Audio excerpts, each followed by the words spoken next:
Leading lawmakers on the Senate Intelligence Committee amplified Congress' growing alarm that the Pentagon's newest Office for Investigating Reports of Unidentified Anomalous Phenomena (UAP) is still not operating up to speed on its legally mandated commitments, even as associated national security threats continue to escalate. In a letter penned to Secretary of Defense Lloyd and National Intelligence Director Avril Haines last week, Sens. Mark Warner, DVA, and Marco Rubio, R-Fla, wrote they are concerned not to have seen more tangible evidence that government officials are efficiently implementing guidance on the All-Domain Anomaly Resolution Office (AARO) that was established via the fiscal year 2023 National Defense Authorization Act. That office is charged with scrutinizing federal UAP reports, including UFOs.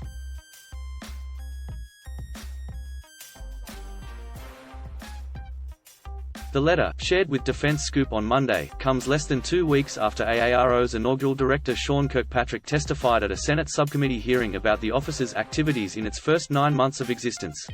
There, he hinted at certain bureaucratic hitches his team has been confronting, which the lawmakers now spotlight in their latest correspondence to the DOD and intelligence community bosses.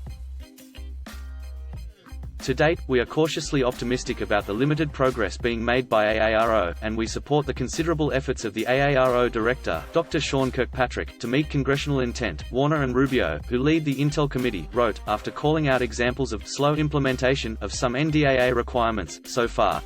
AARO marks the latest iteration of Pentagon and intelligence community efforts to study and solve reports involving military personnel and government sensors detecting perplexing items across domains that can't immediately be explained or identified.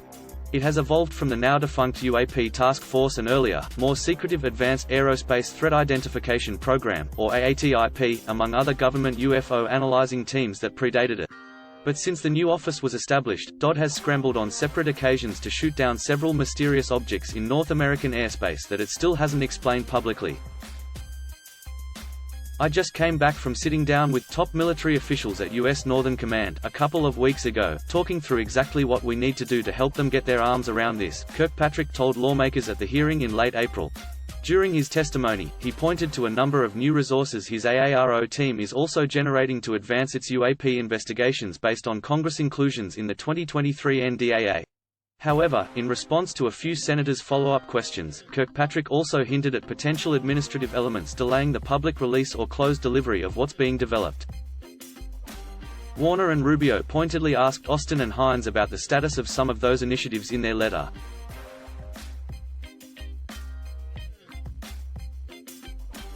The fiscal 2023 law directed AARO to stand up a secure public-facing website, or communication mechanism, to outline the secure process for witnesses to come forward with relevant information. To date, we have seen no efforts to communicate the existence of the secure process to the public.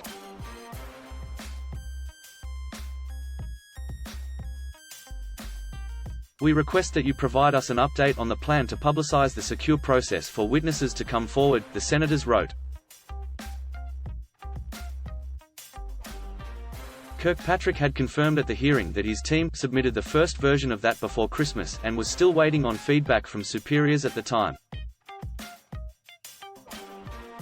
Warner and Rubio also said they have not seen evidence of an AARO strategic communications strategy, and therefore seek to understand why the office is not using social media to better engage the public, as it was directed.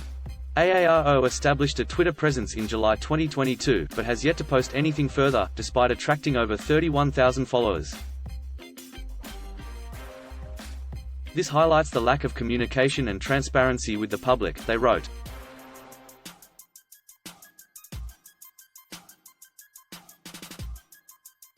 Going forward, the senators asked that Congress also be regularly informed about the content of the interviews AARO conducts with possible UAP witnesses. Further, Warner and Rubio also requested that lawmakers receive updates on expectations related to AARO's personnel and reporting structure, which also were left up in the air when Kirkpatrick testified.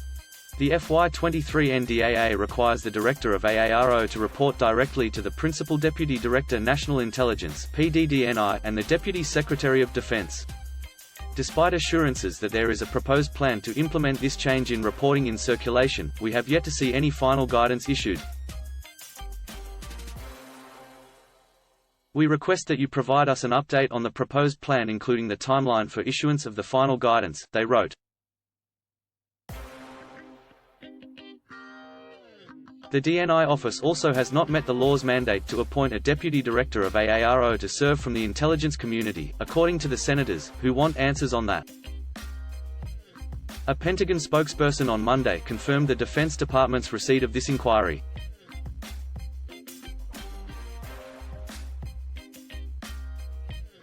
As with all congressional correspondence, we will respond directly to the authors of the letter, the spokesperson told Defense Scoop. Meanwhile, on Monday, still unconfirmed reports surfaced of another new and perplexing balloon flying over the U.S.